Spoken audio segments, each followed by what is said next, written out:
Dartmoor Prison, isolated from the outside world by walls of granite.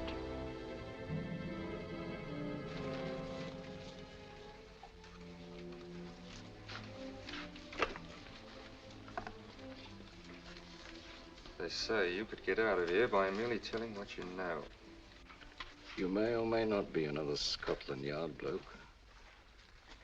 But I'll give you the same answer I gave the others. I still have 2 years, 8 months, and 6 days left in which to make musical boxes. That'll be sold at auction for the benefit of this delightful sanctuary. And I intend to serve them.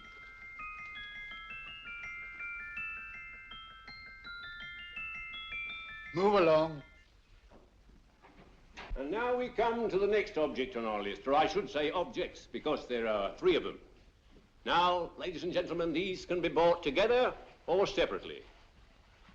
Now, these beautiful little musical boxes only arrived this morning, and I didn't intend to put them on the auction block until later, but I'm going to sell them now. So, good friends, as our old pal Mark Antony used to say, lend me your ears. And what do you hear? Right. The beautiful tinkle tinkle of a musical box. What a lovely trinket. What a beautiful gift. Created and made by loving hands. A thing of beauty and utility. I was going to start with £5. It's a bargain, £5. Do I see any hands? If there's a connoisseur in the house, will go £3 for it. £2. £1. 10 shillings. Thank you, sir. Ladies and gentlemen, 10 shillings is offered for a musical box you couldn't buy anywhere in London for less than £5. It'd be stealing to let it go for 10 shillings. Like taking milk from a baby. All right, we're selling for 10 shillings. 10 shillings, 10 shillings is offered, 10 shillings is offered, 10 shillings is offered. Will anybody give him £1? Will I give him £1? Oh, won't someone give me £1? A pound, £1 is offered, £1 is offered, ladies and gentlemen, £1 is offered. It's against you, sir. Will you go to £2? We got to £2, sir. £2. £2 is offered. £2 is offered. Going once, twice, third and the last call. Sold to the gentleman for £2. Sorry, my dear. Now, ladies and gentlemen, comes the opportunity to purchase an exact duplicate of the beautiful little musical box just bought by this gentleman for the ridiculous low price of £2. Oh, it's exactly the same. Exactly the same. Made with the same hands. You hear that? Isn't that lovely? That tinkle, tinkle, tinkle, tinkle. Sounds like Bow Bells to me, you know, with little angels pulling on the ropes, eh? Who'll give me £2 for it? Who's starting with £2? Will anybody start with £2? Oh, come, ladies and gentlemen. You know, from your enthusiasm, we might all be in Scotland instead of London. Please buy it for me, Daddy. £2, certainly not. We all might be in Scotland. Besides, I don't like his manner. £1, 10 shillings. £1. £1 is asked. £1 is offered. £1 is offered, going £1. Any advance? Going once, going twice, the third and the last call. Sold to the lady for £1. Smart bidding, my dear. Thank you. We come to the third and last of these beautiful little musical boxes. Exactly the same. Tinkle, tinkle. Isn't that lovely? Ladies and gentlemen, I don't bring you here to gull you and swindle you. This is the exact replica of those 2 I just sold before.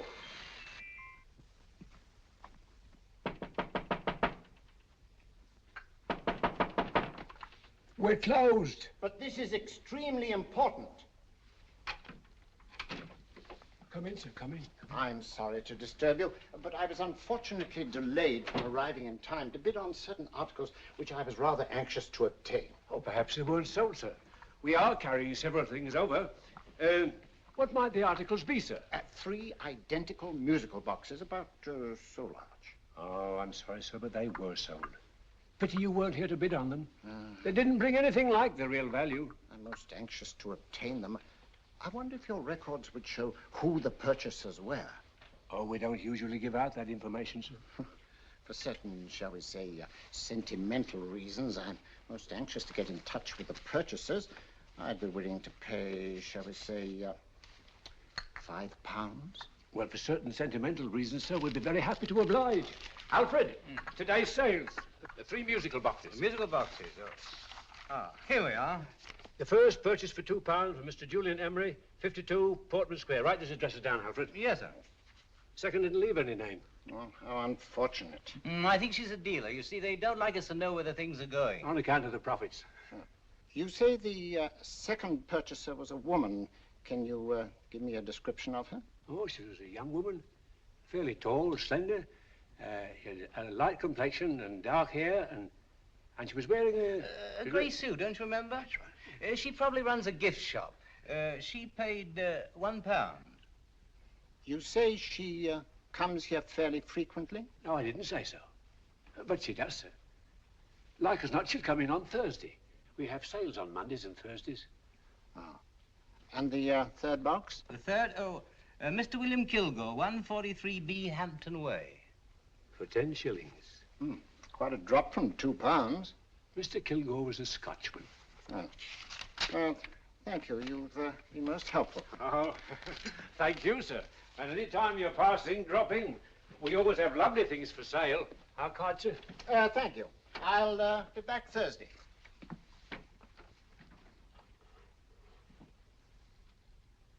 The message reached us too late. Musical boxes are being sold. Well, let's get out of here.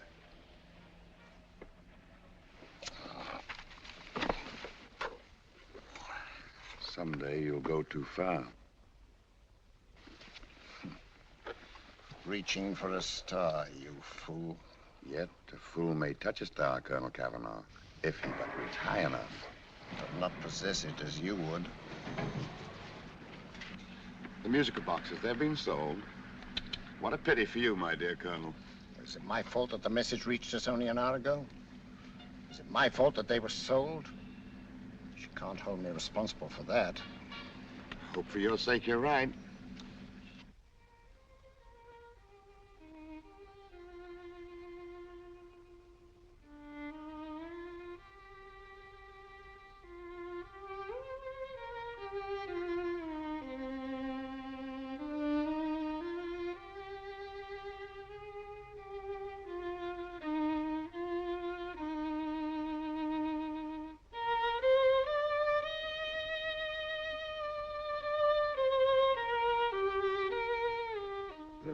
Upon you tonight at 7:45, a gentleman who desires to consult you upon a matter of the very deepest moment.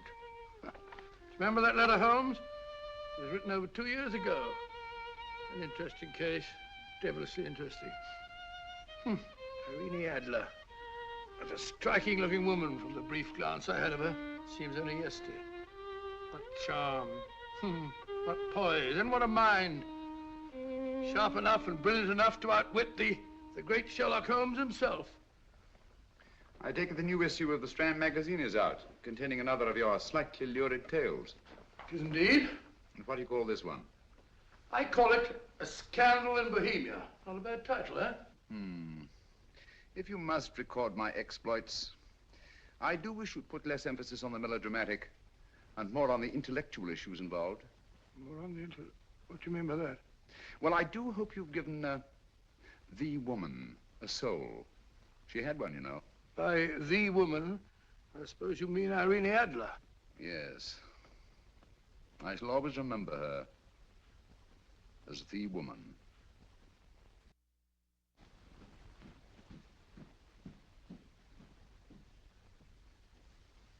Come in.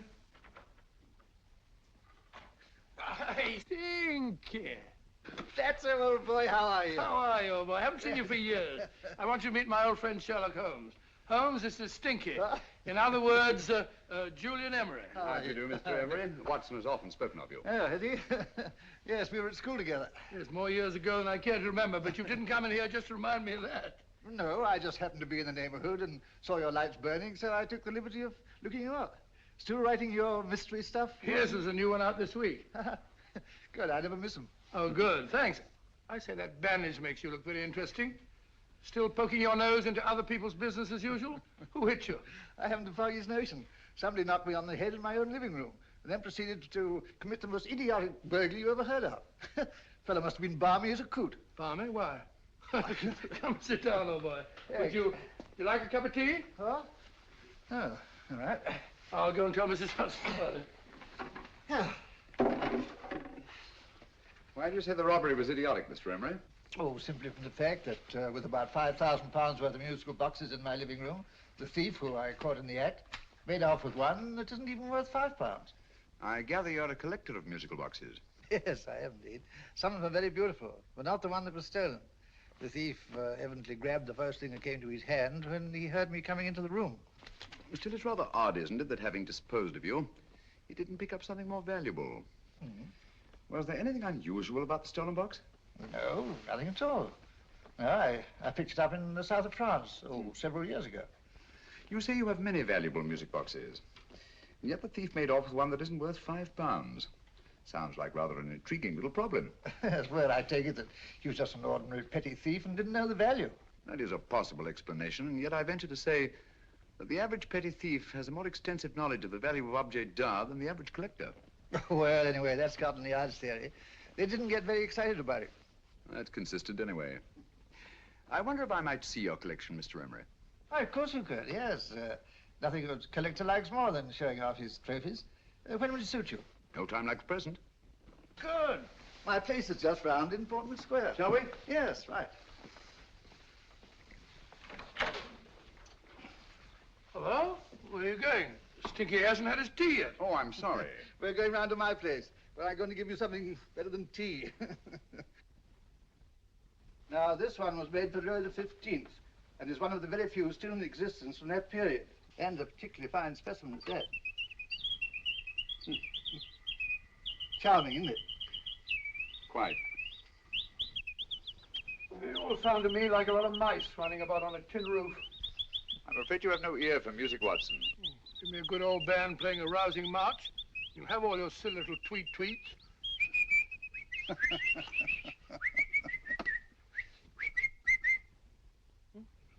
Another one.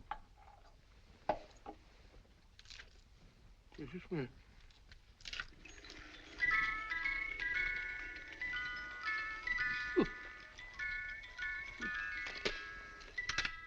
Stupid thing.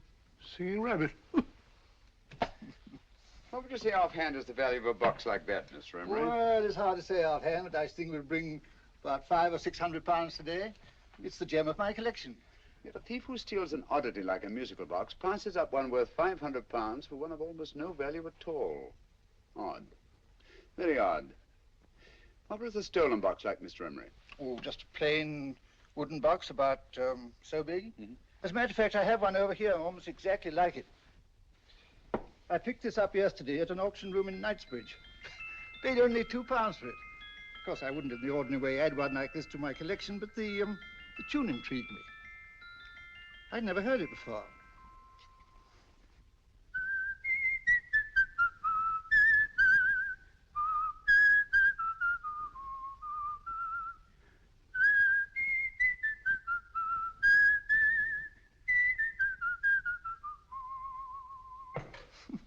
You have a remarkable ear for music, Holmes. Rather an unusual melody. Sit down, will you? Thanks. You say you bought that box at an auction sale yesterday? Yes, the Gaylord auction rooms in Knightsbridge. Mm-hmm. Run by old, what's his name? Crabtree. That's the man. At what time was the robbery committed? Oh, about 3 o'clock this morning. You know, Mr. Emery, that box and the robbery might well be cause and effect, especially since you say that the stolen box outwardly resembles this one a great deal.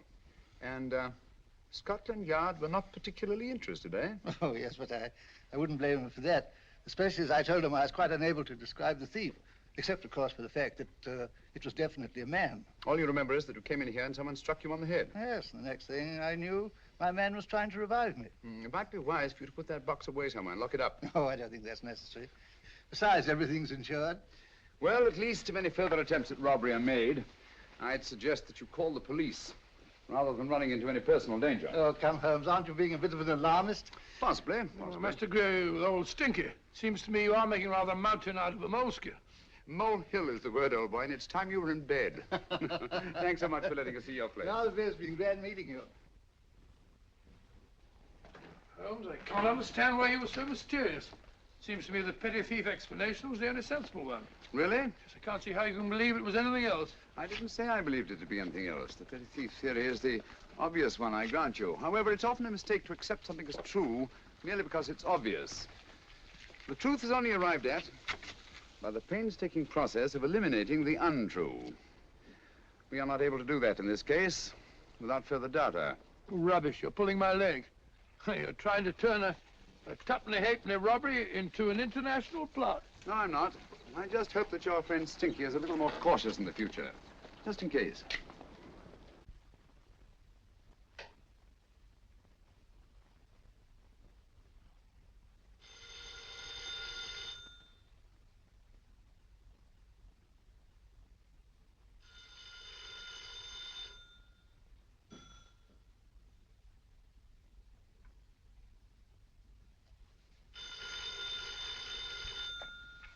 Hello? Yeah? Julian Emery here. Who? Why, of course I remember you, Mrs. Courtney. Yes, you're the one bright spot at that appallingly dull affair of Lady Sanford's. Huh? Of course it isn't too late to come round. Yes, I shall be delighted to give you a drink. I tell you what, come straight up and I'll leave the door unlatched. Right, well, 15 minutes? Good. I shall be counting each moment. No, I mean that, really. Right, goodbye.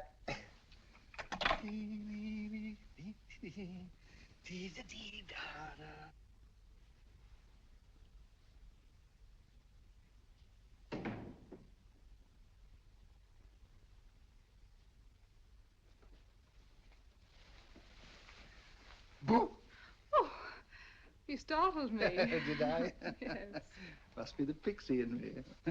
I know I shouldn't have called you so late, but I was at a party just around the corner, and I remembered your invitation to see your collection of musical boxes. My dear Mrs. Courtney, pleasure is all the greater for being so unexpected. My friends call me Hilda. Thanks. Mine call me Stinky. Stinky, how quaint. Oh, what a perfectly wonderful collection of musical boxes. You know, when you told me you had a collection, I had no idea it was so attractive. Yes. They appeal to the ear as well as to the eye. Oh, what a plain little one. Why, it looks just like a country cousin amid all this grandeur. No. You mustn't underestimate the country cousin. Only last night a burglar broke in here, and with all these to choose from, went off with one very much like it. Really? Yes, I don't mind the loss of the box so much, but I do resent this crack on the skull. But it makes you look so interesting. Oh, do you think so? Uh-huh. It's funny, that's what old Fatso said. Fatso? I mean, Dr. Watson. He was here this evening with a friend, a Mr. Holmes. He's interested in my collection, too. Sherlock Holmes? Yes. Do you know him? I've heard of him. Yes, he seems to think I'm in some sort of danger. What a haunting tune. It takes me right back to my childhood. Really? You know, it's odd that you should be interested in that particular musical box. Odd? Why? Because Mr. Holmes is also interested in it. He may have been more interested in the tune than in the box. My dear, yes, that's right. I remember now. He whistled it note for note, having heard it only once. Really? He must be a remarkable man. Bit of an alarmist, if you ask me. Don't you believe in warnings? Of course not. Who'd want a box like that? I would. You're not serious. Oh, but I am. Well, you put me in a very awkward position. I'm a collector, you know. And the collector buys but never sells. But if the price were high enough... The price has nothing to do with it. It's the principle of the thing. Yes, well, we haven't had our drink. No, thanks. I must be getting along. Must you really? I'm afraid so. You're not walking out on me, are you? My reputation, Stinky. I say, you know, you are an attractive woman. Thanks.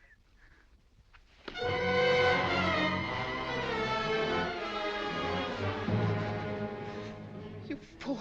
I told you to wait outside. What did you have to kill him for? All I had to do was walk out with this. He held you in his arms. Don't touch him. Don't touch anything. Now get out. I'm sorry. You're sorry. What about me? This is murder. What about Scotland Yard? What about Sherlock Holmes? Now get out!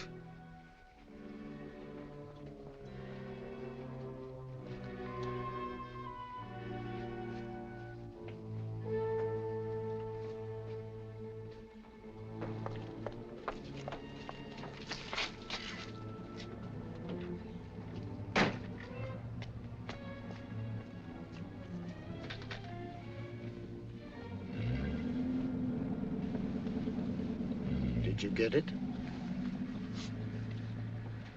Good. Did you have any trouble with him?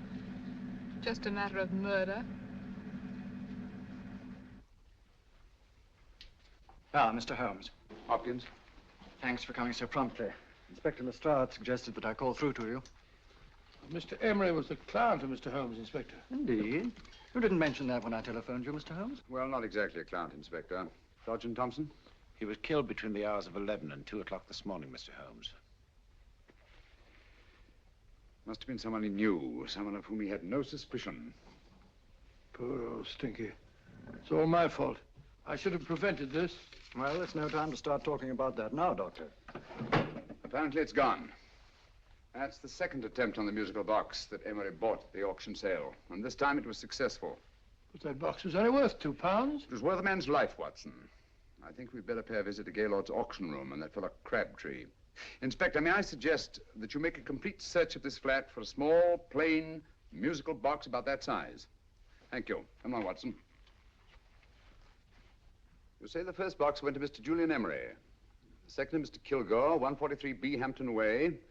And the third to the unidentified young lady who presumably has a shop and lives near Golders Green. That's right, Mr. Holmes. Isn't it rather strange, Mr. Crabtree, that you should have had 3 identical musical boxes all playing the same tune? Where'd they come from? Dartmoor Prison. Dartmoor? Yeah, we get a regular shipment from there every month. The inmates manufacture them. Well, they make all kinds of things, you know, pipe racks, wastepaper baskets, musical boxes. Did you happen to notice if anyone showed any particular interest during the auction in the purchasers of these 3 boxes? Oh, come now, Mr. Crabtree. This is very literally a matter of life and death. Well, since you put it that way, Mr. Holmes, there was a gentleman came in here about an hour after closing time, and he was in an awful state, he was. He gave me £5 to tell him where the boxes had gone to. He said they had a sentimental value for him, sir. Expensive sentiment. Can you describe him? Well, he was tall, distinguished looking, and he had grey hair and a moustache. He was quite a gentleman, sir. What was his reaction when you were unable to supply him with the address of the young lady who owned the shop? I told him the young lady usually come back on Thursday. He said he'd come back on Thursday. Now, that's tomorrow. Thank you, Mr. Crabtree. You've been very helpful. Thank you. Come along, Watson. Where are we going now, Holmes? To the home of Mr. Kilgore, the man who bought the 3rd box.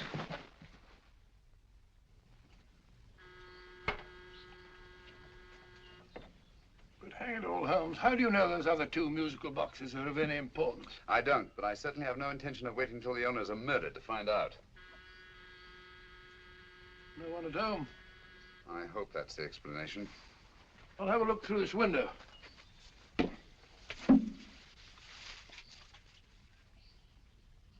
Doesn't seem to be anyone there. The whole place seems deserted as far as I can see. Yes. Mr. and Mrs. Kilgore at home? No. When do you expect them? Oh, in an hour or so. There's no use you're hanging about. They don't buy nothing from peddlers. Peddlers? My good woman, this is Mr. Sherlock Holmes. Sherlock Holmes? Oh, go on. Do you mind if we come in and wait? My business is rather urgent. Well, I've got to go out and do my shopping. And I don't know if Mrs. Kilgore would like any strangers nosing about. It's quite all right, I assure you. Well, I've got to be off. You two wait in the parlor. And no smoking either. Mrs. Kilgore says it smells up the house. Funny old girl, Holmes.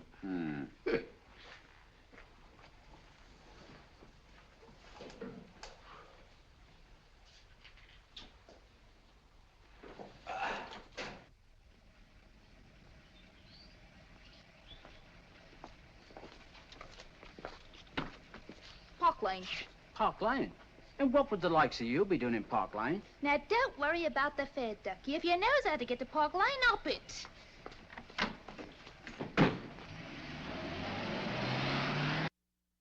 You know, Holmes, I've been thinking. There must have been something hidden in that box of old Stinky's. Stolen jewelry, possibly. What's up, Holmes? Listen. What's just the steam in the water pipes?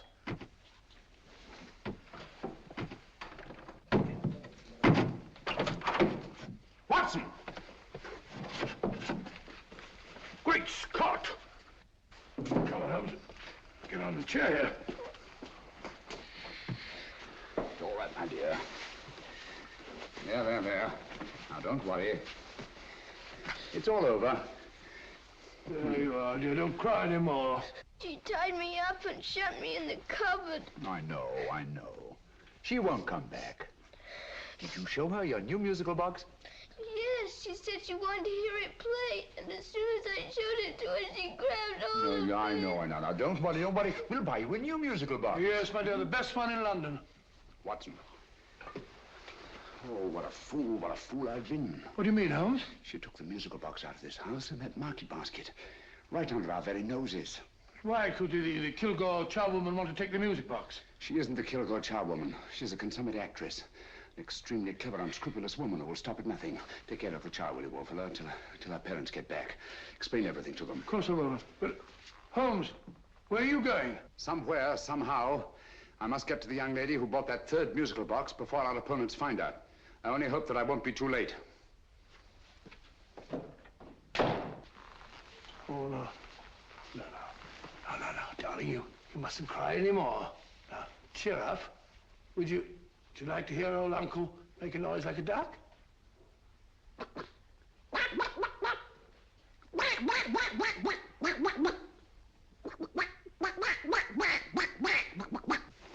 Oh, sorry.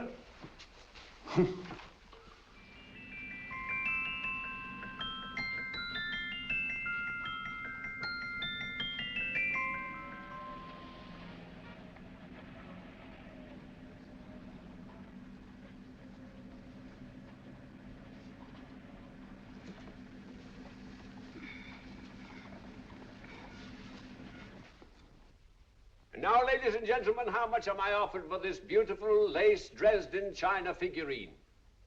A lady of the French court. Now, this is the genuine article. What a beautiful ornament for your mantelpiece. Or you could use it as a centerpiece on the dining room table. Now, will somebody start me for £10? Will somebody start me for £10? £8? £7? All right, £5 is offered, £5 is offered, £5 is offered, £5.10, £5.15, £5.15. £6 is offered, £6, going once, going twice. The third and the last call. Have you all done? Sold to the lady from Twickenham for £6. Next, we have a real museum piece, ladies and gentlemen. A fine 19th century doll. The costume an exact replica of the holiday clothes worn by the Hungarian peasant women. Now, ladies and gentlemen, an article like this would cost you from £15 to £20 in a West End shop. I'm not going to ask you for anything like that. Who'll give me £2 for it? £2. Anybody offer me £2? £2 for the Hungarian? £2? £1. What? Anybody give me £1? Anybody offer me £1 for the doll? £1 is offered, ladies and gentlemen. £1 is offered. Now, I'm not going to waste your valuable time or mine in trying to get one half of what this beautiful doll is worth. If the young lady can steal it for £1, that's her good fortune. So it's going once, it's going twice, the third and last call. Any more? Sold to the young lady for £1. And now, ladies and gentlemen, may I draw your attention to something which may be a great surprise to you, worthy of any collection. The only other one like it is in the British Museum. It's a Ming vase of the 7th dynasty. This vase lay in a large collection somewhere outside Rome for over 2 centuries, I understand. It was discovered there by the noted antiquarian, Sir Andrew Coppleston. Now, some of you may remember Sir Andrew Coppleston. Besides being a noted traveler and antiquarian, he's also a gentleman rider.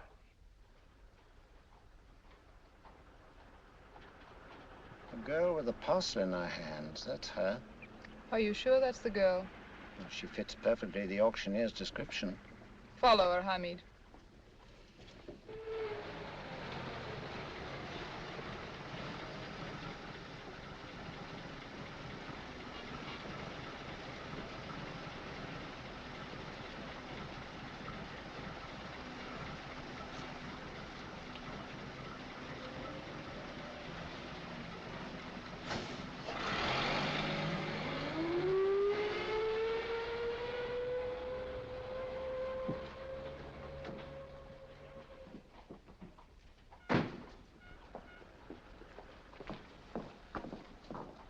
It's lovely, dear. And only £1.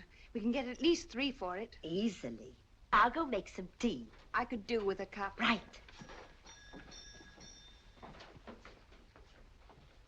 Good afternoon. Good afternoon. I'm looking for a birthday gift for a 7-year-old girl. What would you suggest? We have some lovely dolls. Now, this Hungarian I think peasant... she has enough dolls already. Books are always welcome. Well, I'm looking for something a little different. Well, that's rather cute. What is it? Well, that's a musical box. Children always love them. And this is an exceptionally nice one. It plays many tunes.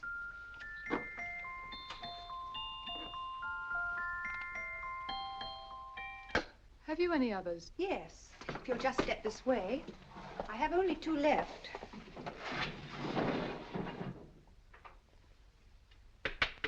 How nice.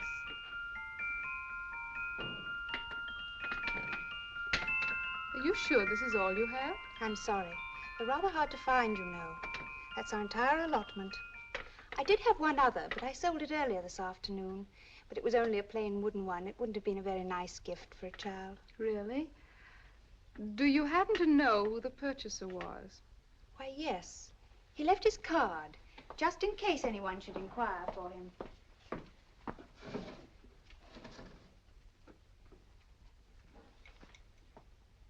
How interesting. I'm sorry, but I'm afraid I'll have to look a bit further. Thank you anyway. Good afternoon. Thank you.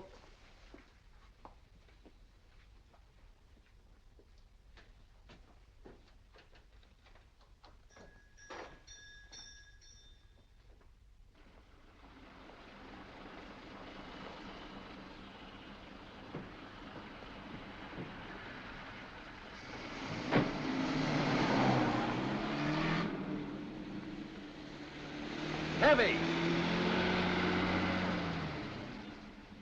Follow that cab. Here now, what? Scotland Yard. Hop in.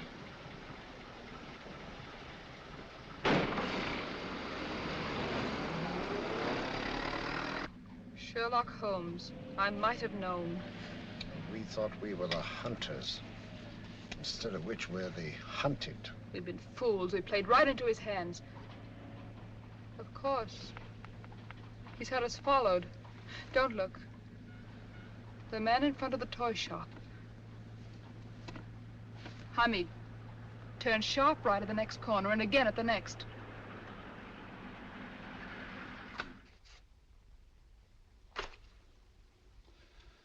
No photograph of her, Commissioner, as I expected.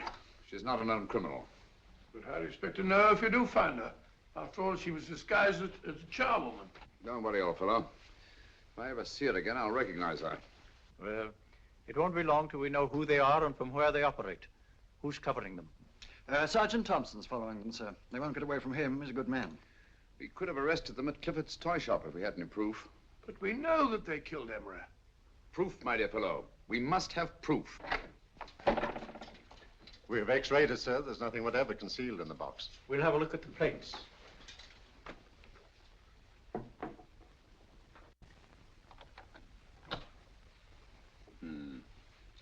There must be some clue. And it's probably so obvious that we've all overlooked it. Seems to me we're up against a bunch of lunatics. Not lunatics, my dear fellow. Extremely astute, cold-blooded murderers. What can these little musical boxes have in them that's so important? Don't forget, they were made in Dartmoor prison. You can smuggle stuff into prison, but not out. Do you want us to break the box apart, sir, to see if there's anything the x-ray hasn't caught? No, not yet. Do you mind if I take it? Certainly. Thanks.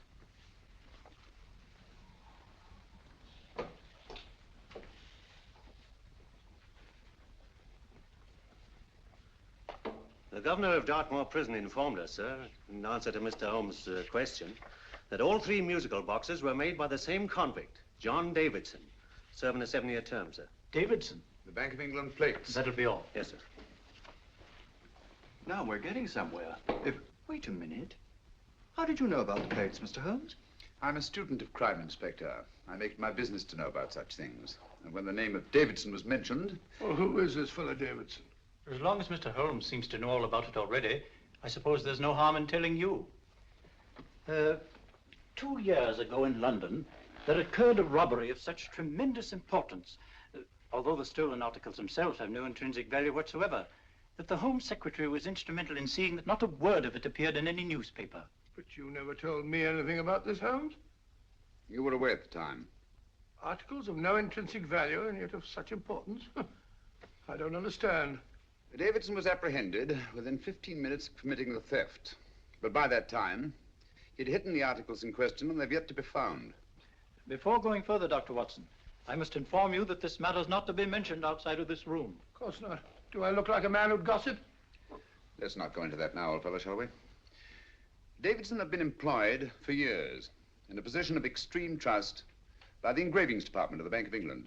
The articles he stole were nothing less than a complete duplicate set of plates for printing £5 notes. What?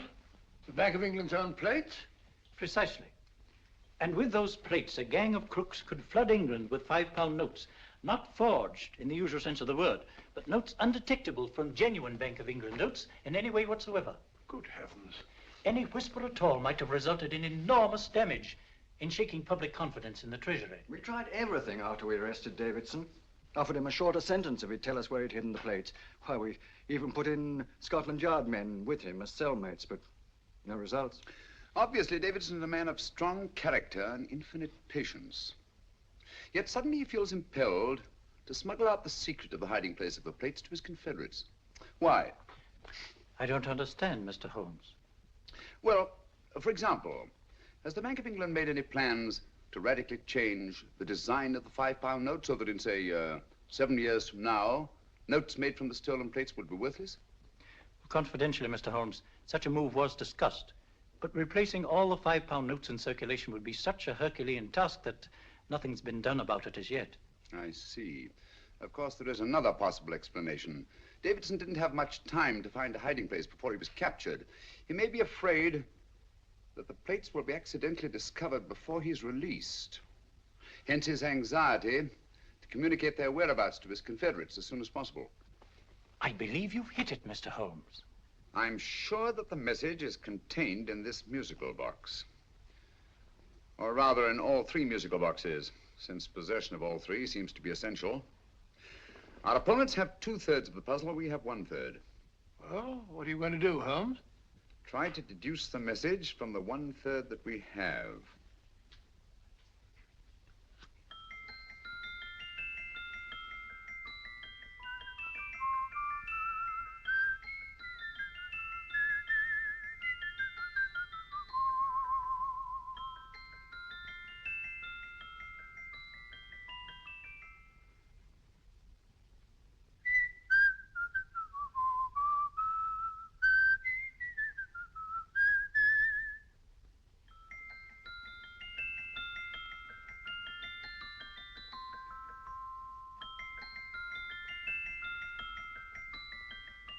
It's the same tune as the one played by Emery's musical box. And yet it's different. Sounds the same to me. The tune.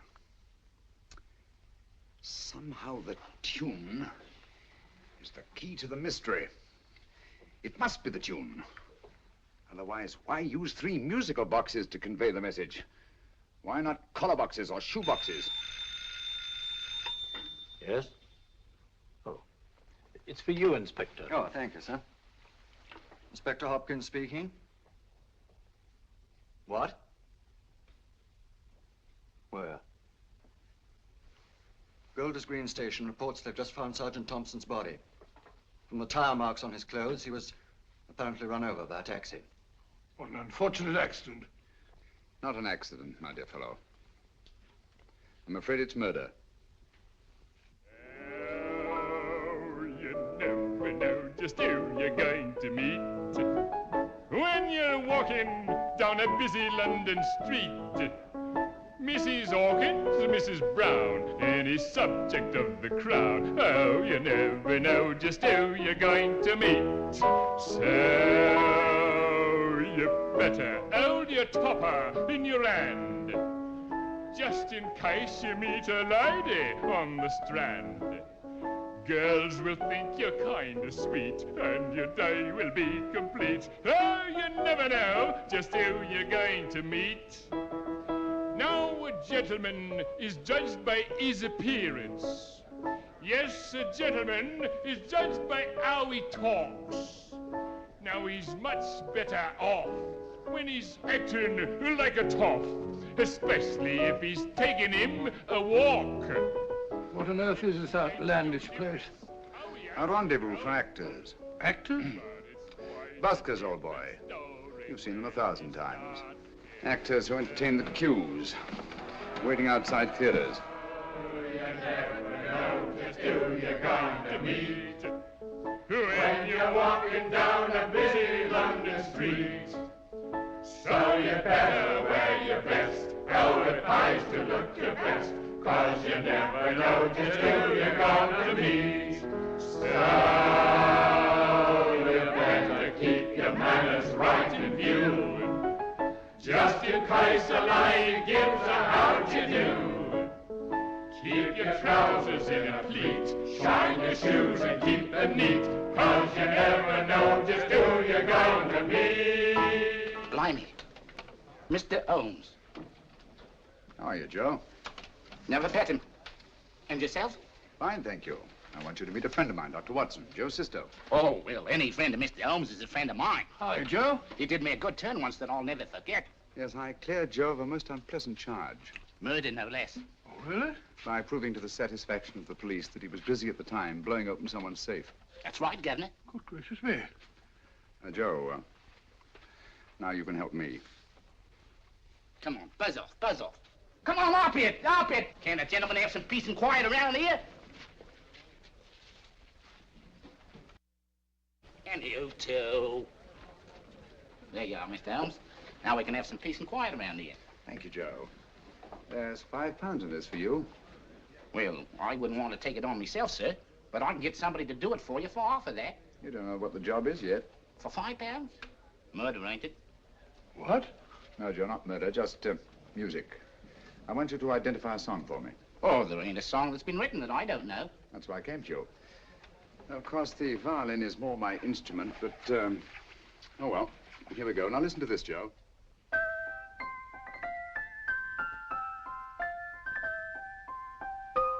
Wait a minute. You're playing that wrong. That should be E natural, not E flat.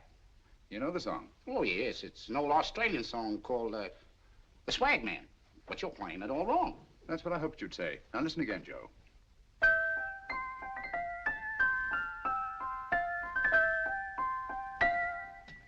That's the same tune, all right, but you're making different mistakes than you did the first time. No, not mistakes, Joe. Call them variations. Here, play the song for me, will you, the way it's written.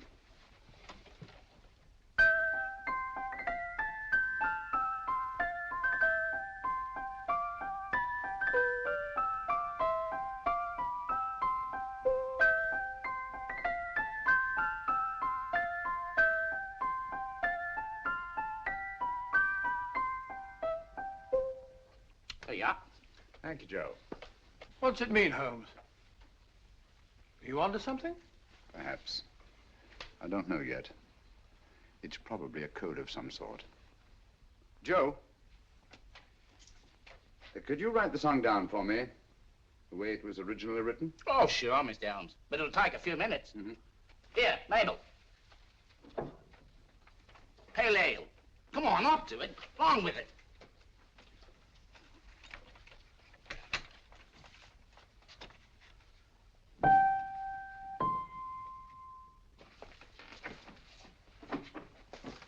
Well, obviously it isn't the lyrics.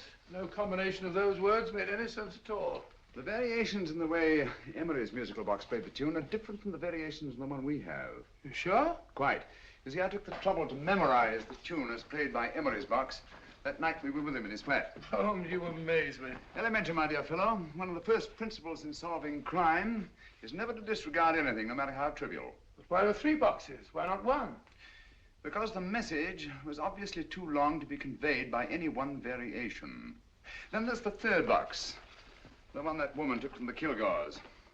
That contains yet another set of variations. Yes, well, it's all beyond me.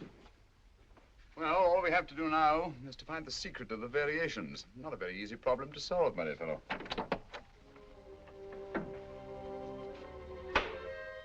Hello. What's up? We've had company.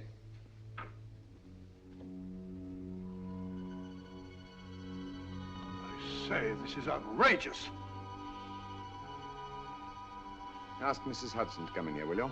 Right.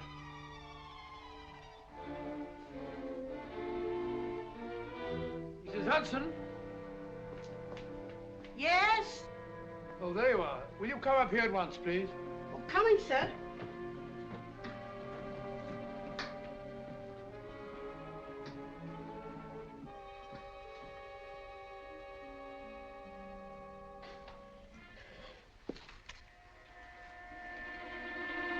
Mercy me, Mr. Holmes. What has happened? Who called while we were out, Mrs. Hudson? Just a young lady. The one who said you wanted her to wait for you.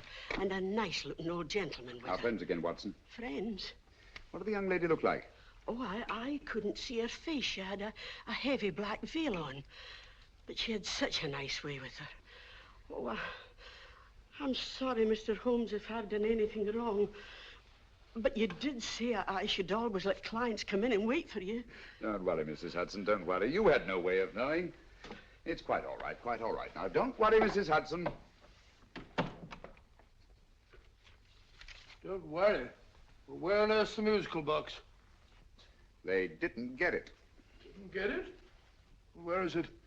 It's in your hand. Huh? In that biscuit jar. Take the biscuits off the top. Now put your hand inside, and you'll find the music box. Well done, Holmes. Well done. Amazing.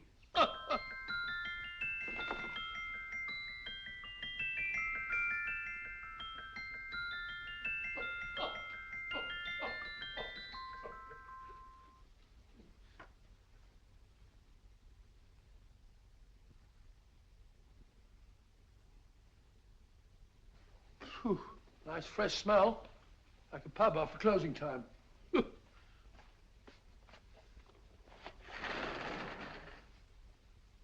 I say, Holmes, What? it's morning. Allow me to congratulate you on a brilliant bit of deduction.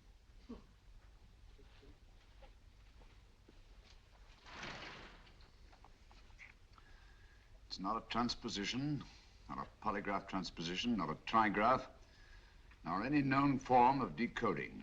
How about the Morse code? Have you tried that? Yes, at about 3 o'clock this morning. I'm sorry, old man. I was only trying to help.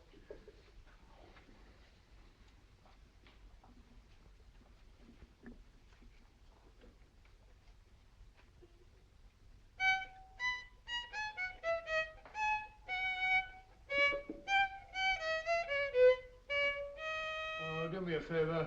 Not again. Must have heard that thing 1,000 times. Kept me awake all night.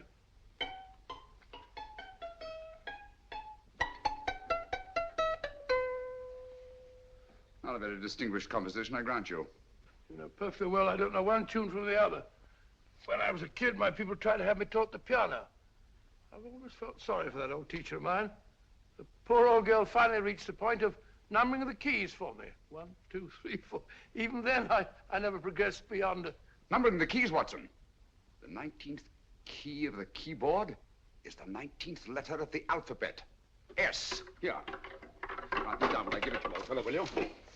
The first altered note. Write S first. Now, the 8th key is H. The 5th key, E. The 12th key, L. The 6th key, F. S-H-E-L-F. Shelf. Your piano lessons were not in vain, old fellow. You've solved it. Thank you. Thanks, old bean. Hold it. We now have 2/3 of the message. Behind books, third shelf, secretary, Dr. S. Presumably, these are the first and second portions of the message. And this gang has the first and third parts of it. Precisely. Then it's a stalemate? Yes, Commissioner, but we can't leave it like that. There's no doubt in my mind that they'll try to secure our third of the message that's missing. Well, I assume you've taken every precaution to guard the Clifford music. Oh, yes, it's carefully hidden at Baker Street with Dr. Watson on guard. However, I'm reasonably certain that, difficult as it may be, we can find the plates even without the missing part of the message. Behind books, third shelf, secretary, Dr. S. Well, outside of the fact that Davidson hid the Bank of England plates somewhere in London, Mr. Holmes, I don't see that we've progressed at all. Allow me to point out to you, sir, the key words Dr. S. It looks as if the plates were hidden in the house of the doctor. Whether S stands for his first or last initial remains to be determined by a process of elimination. Well, there must be 10,000 doctors in London with S for a first or last initial. Precisely. And every one of them will have to be questioned in person. That's why I say this is a task for Scotland Yard. It's a task, all right. But Scotland Yard has searched worse haystacks and found the needle. Well, for the time being, I'll leave the matter in your hands, gentlemen. We'll call you if and when we get a lead on our mysterious Dr. S. Thank you. In the meantime, I intend to follow up a little clue concerning a cigarette.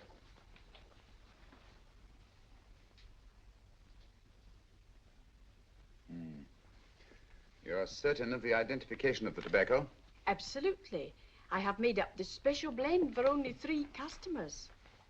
It is almost pure Egyptian, with admixture of latakia for added body, and a pinch of Patric. Merely a whisper, as one might say, for elusive fragrance. Yes. And the 3 customers? Major Wilson in Bombay, India. Mrs. Catherine Leamington Smith in Ireland. Yes, and the 3rd? Mrs. Hilda Courtney of Park Mansions, Bryanston Square. Thank you. Thank you very much. You've been most helpful. It is a pleasure to have been of service, Mr. Holmes.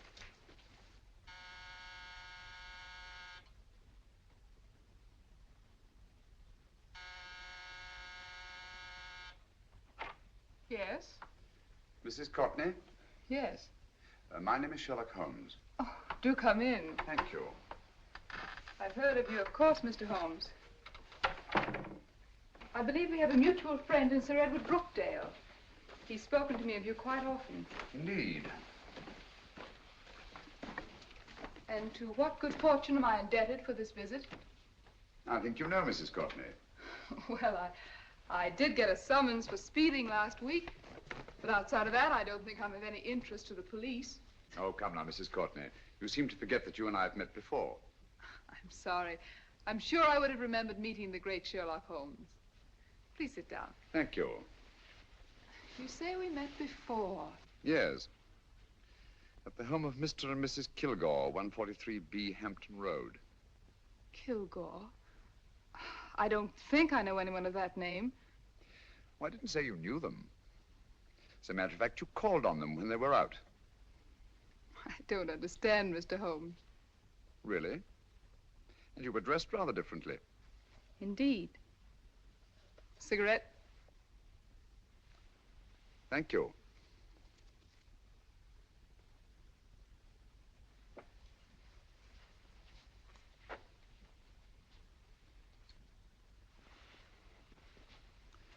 Thank you. You know, Mrs. Courtney, people generally forget, in assuming a disguise, that the shape of the ear is an almost infallible means of recognition and identification to the trained eye.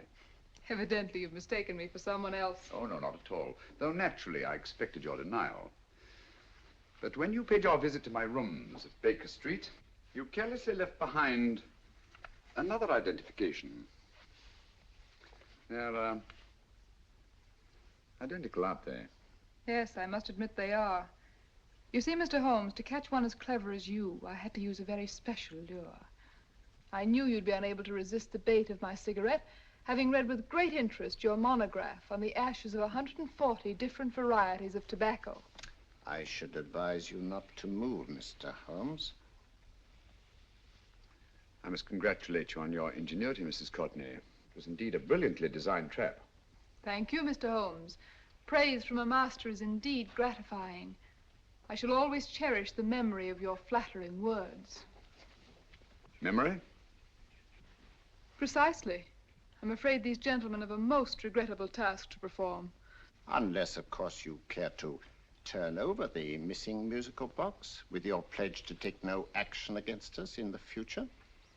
I'm afraid that will be impossible. I thought that would be your answer. Hamid! Careful! Careful. There's no need to be unnecessarily rough with our distinguished guests. You realize, Mr. Holmes, that your demise will not take place here. The corpus delicti, you know. Well, naturally. Shall we go? So fearfully awkward having a dead body lying about. Don't you agree, Mr. Holmes? Another dead body shouldn't weigh too heavily on your conscience, Mrs. Courtney.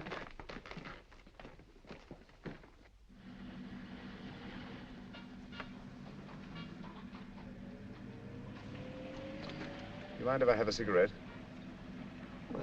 Don't see why not.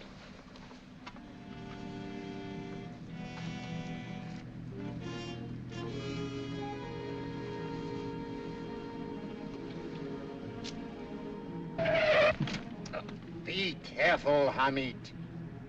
It's the brakes, they bind. Thank you, Colonel Kavanagh. It's very considerate of you.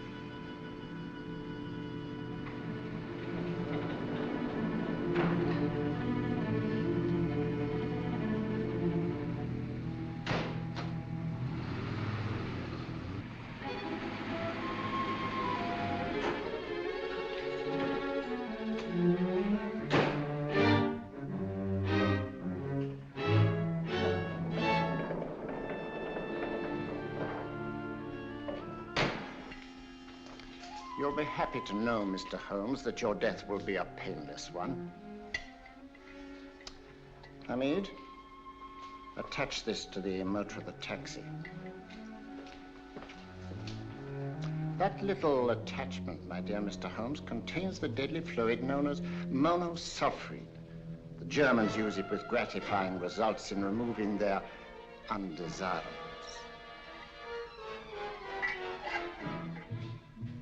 Start the motor.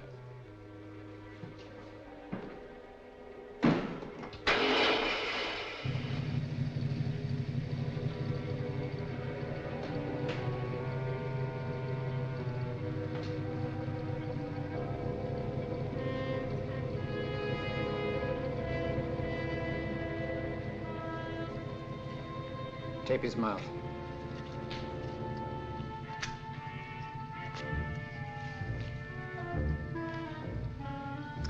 Now, up with him, Hamid.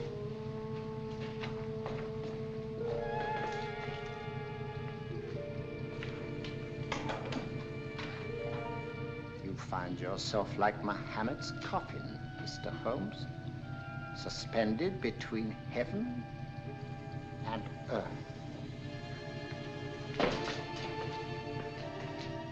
Plenty of fuel in the tank? Good. It would be too bad to have anything go wrong through so simple an oversight.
Good afternoon. Mr. Sherlock Holmes? No, I'm Dr. Watson.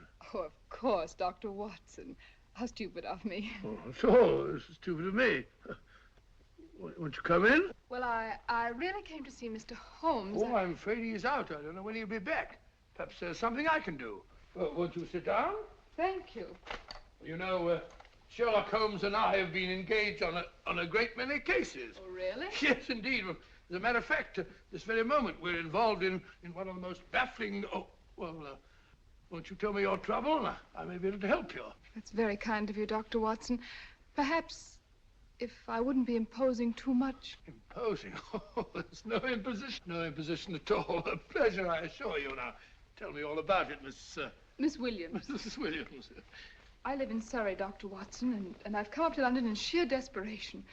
My only sister has disappeared, and the local police seem utterly unable to find her. Well, Holmes and I solved a case exactly like that once. Very interesting as far as I remember. I call it the adventure of the solitary cyclist. Oh, sorry. Now I come to think of it, it wasn't so very similar. Entirely different. I don't think what I was saying. Where were we? She's only 17, Dr. Watson, and until she disappeared last Thursday, she seemed to be in the best of spirits. Possibly a romantic entanglement? Oh, no, nothing of the sort. She left no note, didn't even pack a bag, no explanation. She just started to walk to the village from our house in broad daylight and simply vanished from the face of the earth. Oh, there. Might I have a glass of water? Glass of water. Have one in 1 minute.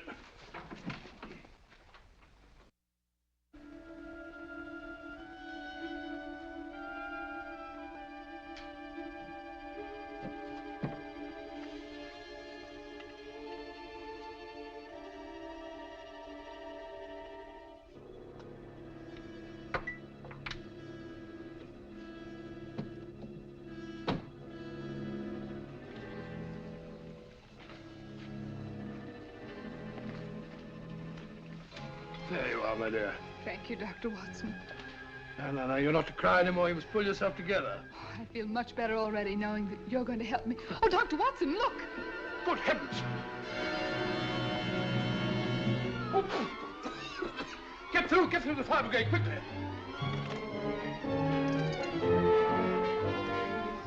Haven't you a fire extinguisher? By Jove, we have in the kitchen.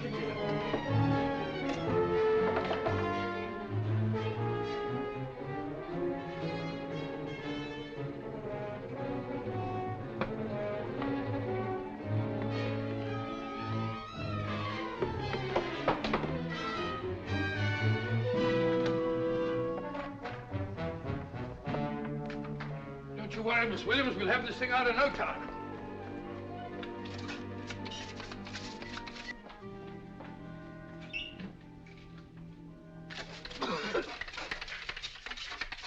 That's got it. Get some air. Well, you see, there was no need for the fire brigade after all. I hope you weren't too frightened, Miss Williams. Oh, gone. That's the trouble with women. They always lose their heads in an emergency. Well...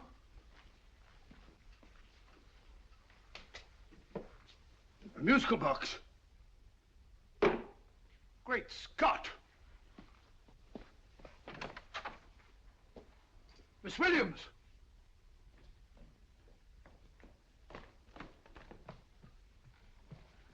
Well? Good. And Holmes? By now, Mr. Holmes has no doubt exchanged his violin for a harp. Always assuming that heaven is his destination. Yeah. And now that we have the missing musical box.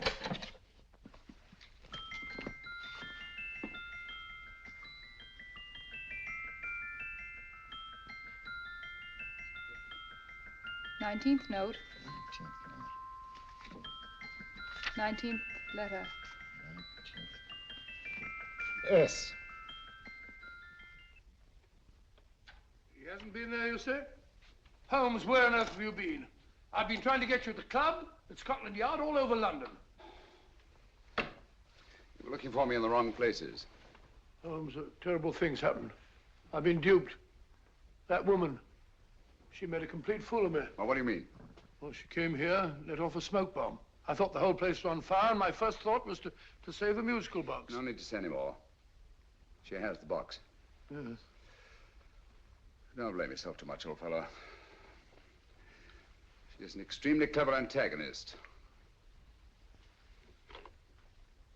Smoke bomb, you said? Well, you can console yourself with the thought that your charming friend is at least a reader of yours. What do you mean? If I remember correctly, you wrote about my little experiment with smoke and the cry of fire in a story you entitled A Scandal in Bohemia, which has just appeared in the Strand magazine. All right, old boy. Don't rub it in. Well, it may cheer you up to know that you made a fool of me, too.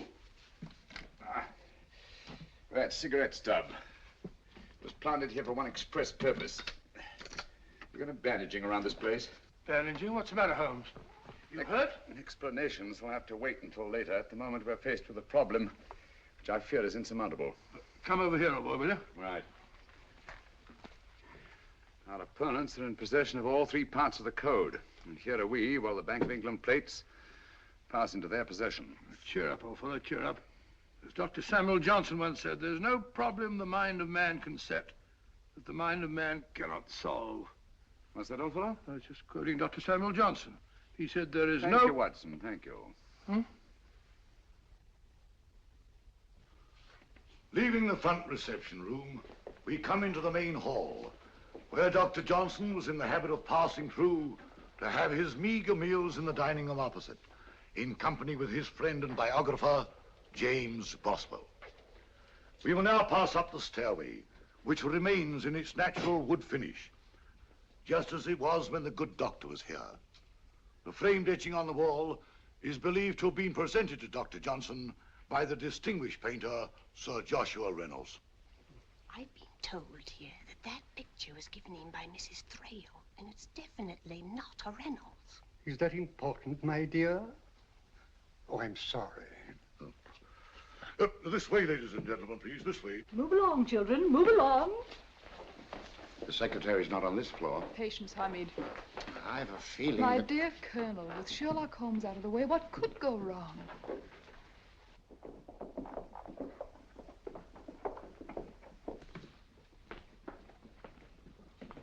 And here we have the Garrett Library, in which Dr. Johnson wrote his famous dictionary, and in which you will see also many of the great man's books and other items of interest.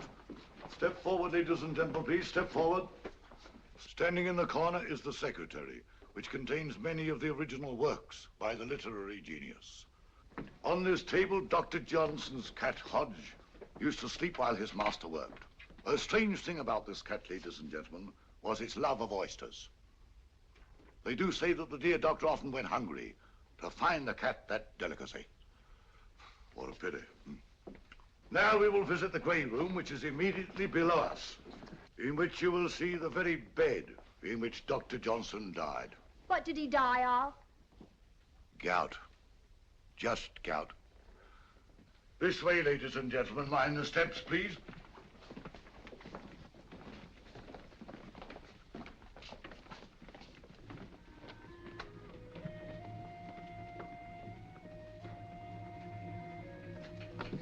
Your keys.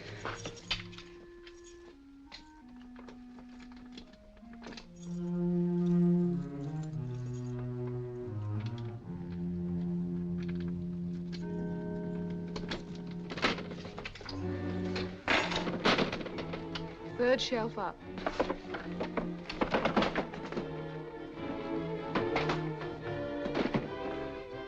The knife.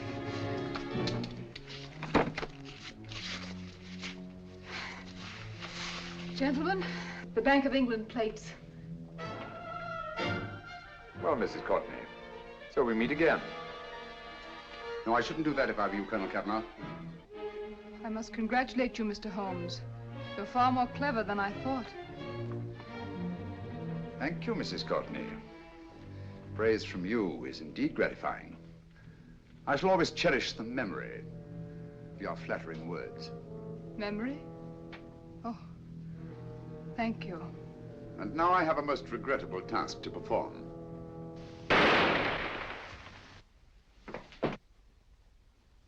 Holmes! Coming, Holmes! Holmes, you all right? Perfectly, thank you, old fellow, but I think this gentleman on the floor requires some medical attention. We must see that he looks his best, you know, when he's hanged. Take them in charge.